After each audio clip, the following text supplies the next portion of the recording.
अस्सलामु अलैकुम रहमतुल्लाहि वबरकातुहू। रमज़ान के रहमत अशरे का आज छठा दिन है। तो आज हम छठी तरावी का सूरह निसा से सूरह माइदा तक का जायज़ा लेने वाले हैं।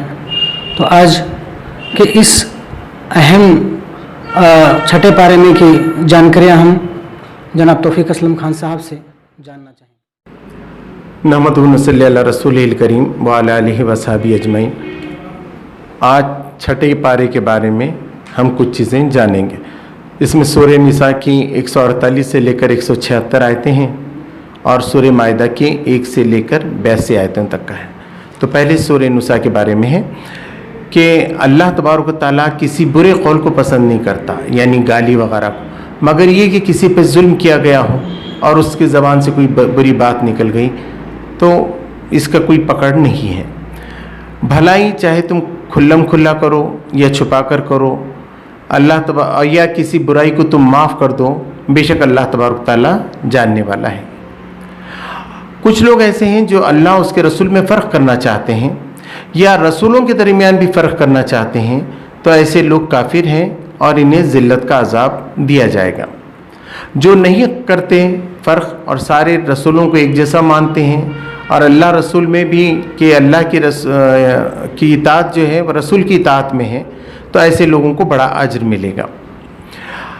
वो लोग ये कहते थे कि आसमान से कोई किताब लाओ। अहले किताब ये कहते आसमान से कोई किताब हमारे पास उतार कर लाओ हमारे सामने। तो कहा गया कि मूसा अलैहिस्सलाम से तो इन्होंने ये बात कही थी कि हमको खुदा को अलानिया दिखा दो, तो बिजली ने उन्हें आ पकड़ा था। फिर उन्होंने बछड़े को माबूद बना दिया, अल्लाह ने उन्हें माफ़ कर दिया और गलबा दिया था। तूर को उनके ऊपर उठा लिया था अल्लाह तबारक ताला ने और कहा था कि दरवाजे में से सजदा करते हुए आना, लेकिन इन सारी बातों की उन्होंने नाफरमानी की। हफ्ते के दिन उनसे कहा गया था, सब्त का जो दिन था, कि उसमें ज़्यादती नहीं करना, लेकिन उस पर भी उन्होंने ज़्यादती की थी। ये लोग ऐसे हैं कि जो अहद व पैमान को तोड़ते हैं, नबियों को कत्ल करते हैं और कहते हैं कि हमारे दिल पर तो पर्दे पड़े हुए हैं, इसलिए अल्लाह तबारक ताला उन्हें औलद की ईमान की दौलत से नहीं नवाजता है। बहुत कम लोग हैं जो उनमें से ईमान लाते हैं। उन्होंने मरियम अलैहिस्सलाम पर बहतान लगाया। ईसा अलैहिस्सलाम को ये कहा कि हमने ईसा अलैहिस्सलाम को कत्ल किया है और ख़ुद बहुत अटकल चलाते हैं और यकीनन उन्होंने ईसा अलैहिस्सलाम को कत्ल नहीं किया, बल्कि अल्लाह तबारक व तआला ने उनको अपनी तरफ उठा लिया है। क़यामत से पहले इंशाअल्लाह वो वापस आएंगे। और कोई ईसाई ऐसा नहीं होता, यहूदी, कि ईमान लाने से पहले उस पर लेकिन ये बात खुल जाती है कि ईसा अलैहिस्सलाम की मौत नहीं हुई है और वो अल्लाह की तरफ उठाए गए हैं। यहूदियों पे कुछ चीज़ों को एक्स्ट्रा हराम किया गया था। ये इस वजह से कि वो सूद खाते थे, हराम के खानों से नहीं बचते थे, लिहाजा खाने की कुछ चीज़ें उन पे मज़ीद हराम कर दी गई थी। मगर कुछ लोग उनमें से ऐसे थे जो ईमान रखते थे, नमाज पढ़ते थे, रोज़ा रखते थे। तो ऐसे लोग जो सब्र करने वाले हैं, अल्लाह उनको कामयाबी अता फरमाएगा।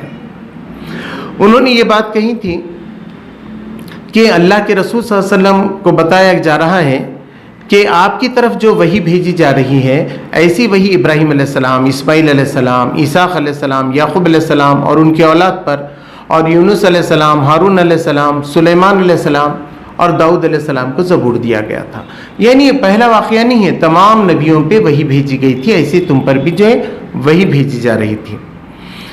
कई रसूलों का जिक्र अल्लाह ने बताया कि हमने कई रसूलों का जिक्र इसमें किया है और बहुत सौ का जिक्र तो हमने इस किताब में किया ही नहीं है, लेकिन सबका पैगाम एक ही था।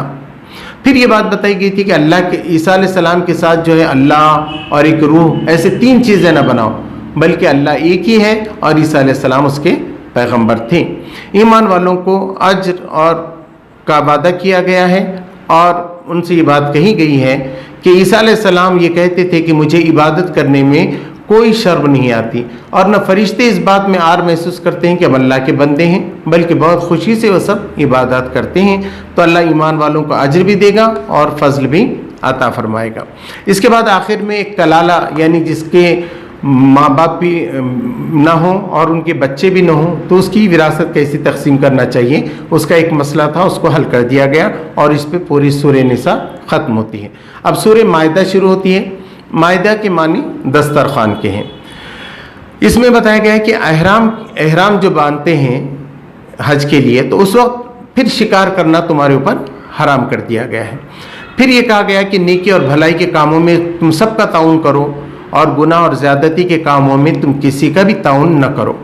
और वो मशहूर आयत है, अल-यौमा अकमलतु लकुम दीनकुम व अतममतु अलैकुम निअमती व रज़ीतु लकुम अल-इस्लाम दीना, कि आज हमने अपना दीन तुम पर मुकम्मल कर दिया, अपनी नेमत को तमाम कर दिया और इस्लाम को तुम्हारे लिए दीन के तौर पर पसंद कर लिया है। इसके बाद वज़ू और तयम्मुम का तरीक़ा भी बताया गया है। फिर बताया गया है कि किसी कौम की दुश्मनी तुम्हें आदल से बिल्कुल ना हटा दे, तुम्हें तो आदल करते रहना चाहिए।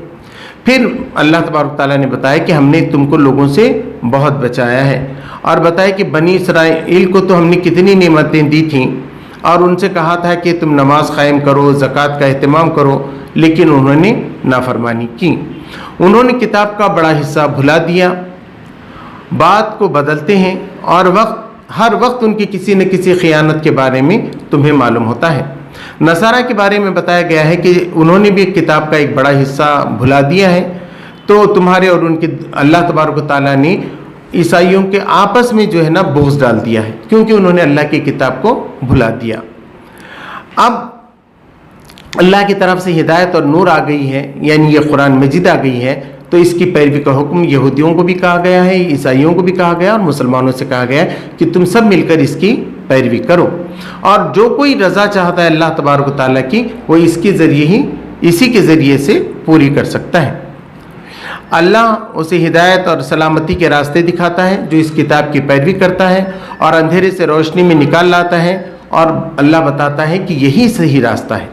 मूसा अलैहिस्सलाम की कौम ने कहा कि जब उनसे कहा गया कि फ़लस्तीन की जंग लड़नी है चलो, तो उन्होंने कहा कि तुम और तुम्हारा रब जाकर लड़ो, हम तो यहीं बैठेंगे। अलबत्ता वो कौम वहाँ से हट जाती है तो हम वहाँ जाने के लिए तैयार हैं। तो बताया गया कि 40 साल तक वो मुल्क उन पर हराम रहा, और मूसा अलैहिस्सलाम से कहा गया कि देखो ऐसे गुनाहगारों के मामले में तुम तरस मत खाओ। फिर आदम के 2 बेटों का जिक्र है कि हाबिल और काबिल जिसको कहते हैं, कि एक ने दूसरे को मार दिया, दोनों ने कुर्बानी दी, एक की कुर्बानी कबूल हो गई, दूसरे की कबूल नहीं हुई, तो उसने कहा कि मैं तो तुमको मारूंगा। तो एक ने कहा अगर तू मारेगा तो मैं तो तुझे मारकर गुनाह में नहीं पड़ूंगा, मेरा गुनाह तेरा गुनाह तू ही समेट ले। और उसने आखिरकार उसके नफ्स ने उसको आसान कर दिया, उसने अपने भाई का कत्ल कर दिया। अब वो परेशान हो गया कि इसकी लाश को क्या करना चाहिए। तो और इसी वक्त जो है कुरान मजीद में ये बात बताई गई कि हमने बनी इसराइल पे भी ये बात लिख दी गई थी कि मन क़त्ल नफ्सन बिनफ्सिन और गैर फसादिन, कि कोई नफ्स किसी नफ्स को मारे बग़ैर इसके कि उसने किसी नफ्स की जान ली है या फसाद फैला है, तो ऐसा है कि क़त्लन नास जमिया, कि उसने सारे इंसानों को मार दिया। और जिस किसी ने एक जान को बचाया तो ऐसा है कि उसने सारे इंसानों को बता दिया है। फिर इसके बाद बताया गया कि उनके कव्वा आया और कव्वे ने बताया कि किस तरीक़े से जो है ना अपने भाई की लाश को छुपाना चाहिए। इसके बाद बताया गया है कि औरत मर्द जो भी चोरी करे उसके हाथ काटना चाहिए। अहले किताब के बारे में बताया गया है कि वो झूठ के सुनने वाले बन गए हैं और हराम के खाने वाले बन गए हैं। तुम्हारे पास आते हैं कि फ़ैसला करो, और जब चाहते हैं फ़ैसला करवा लेते हैं, और जब चाहते हैं तौरात को भुला देते हैं, हालांकि तौरात उनको दी गई थी। अब अल्लाह ने फरमाया कि अब तुम्हारी मर्ज़ी है नबी सल्लल्लाहु अलैहि वसल्लम, चाहे तो तुम इनका फ़ैसला करो, चाहे तो न करो, तुम्हारे पे कोई पकड़ नहीं है। और इस्लाम ने बताया कि क़ानून ये है, जो बदला लेने का क़ानून है, क़िसास है, वो ये है कि आँख के बदले आँख, कान के बदले कान, दांत के बदले दांत और जान के बदले जान। तो ये कफ़ारा है। अब अगर कोई आदमी दीत लेके माफ़ करना चाहे तो उसका माफ़ कर सकता है वो दीत लेकर, और उसकी सज़ा से वो बच सकता है। और अल्लाह के रसूल सल्लल्लाहु अलैहि वसल्लम से कहा गया है आप तो हक़ के तहत ही सारे फ़ैसले कीजिए। फिर अल्लाह तबारक ताला ने फरमाया कि अगर तुम दीन से फिर गए, तुमने दीन का काम नहीं किया, तो अल्लाह दूसरों को उठा लाएगा जो मोमिनों पे नरम होंगे और इनकार करने वालों पर बड़े सख्त होंगे, और किसी मलामत करने वाले की मलामत से वो न डरेंगे। जो तुम्हारे दीन का मजाक और खेल बनाता है उनसे दोस्ती मत करो। जब अजान होती है तो उसमें कोई हंसी और खेल और मजाक बना लेते हैं, तो ऐसे लोग बेअक्ल हैं। उन लोगों ने कुफ्र किया जिन्होंने कहा कि ईसा इब्ने मरियम ही अल्लाह है। انہوں نے کہا کہ عیسیٰ علیہ السلام ہی جو ہے اللہ ہیں۔ عیسیٰ علیہ السلام نے بنی اسرائیل سے یہ بات کہی تھی کہ اللہ کی عبادت کرو، وہ میرا رب بھی ہے اور تمہارا رب بھی ہے، جو بھی شرک کرے گا اس پر جنت حرام ہے، اس کا ٹھکانہ ہمیشہ آگ ہے۔ مسیح علیہ السلام، عیسیٰ ابن مسیح جو ہے وہ رسول ہیں، اور ان کی والدہ جو ہے وہ صدیقہ تھیں، اور دونوں کھانا کھاتے تھے، اور بتایا کہ تم وہ لوگ جس کی پوجا کرتے ہیں نہ فائدہ وہ ان کو پہنچاتے ہیں نہ ان کو نقصان پہنچاتے ہیں، بلکہ اللہ تبارک و تعالیٰ ہر چیز سننے اور جاننے والا ہے۔ داؤد علیہ السلام اور عیسیٰ علیہ السلام کے ذریعے سے ایسے مشرکین پر اور بنی اسرائیل پر جو ہے لعنت فرمائی گئی تھی، کیونکہ وہ برے کاموں سے ایک دوسرے کو روکتے نہیں تھے اور نہ حرام کھانے سے روکتے تھے۔ اس کے بعد آخر میں فرمایا گیا ہے کہ تم یہودیوں اور مشرکوں کو دیکھو گے کہ وہ تم پہ بہت سخت ہیں، تم کو بہت اذیت دیتے ہیں، ان کے مقابلے میں عیسائیوں کو تم دیکھو گے کہ وہ تمہارے لیے نرم ہیں۔ اس طرح یہاں 82ویں آیت ختم ہوتی ہیں۔ اللہ تبارک تعالیٰ سے دعا ہے کہ اس میں جو اچھی ہدایت دی گئی ہے اس پہ عمل کرنے کی ہمیں توفیق عطا فرمائے۔